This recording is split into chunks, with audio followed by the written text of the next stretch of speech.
Hello dear students, today I'm going to tell you about the use of go in our daily conversation. Let's talk about go first. Go can be used when it's talk about go home, go shopping and go dancing. Go to will be used for the destination, go to school, go to bank and go to church.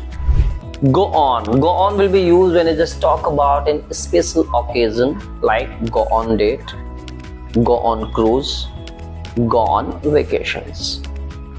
Let's talk about go for. Go for will be used like go for swimming, go for dancing, go for movie, go for a walk. Let's talk about go to the. Go to the will be used when it just talk about a special or specific thing like go to the hospital, go to the class, go to the cinema. Today we have to watch movie, go to the cinema. So we have discussed about go to, go on and go to the. I hope you like the video. Thank you very much. Bye bye.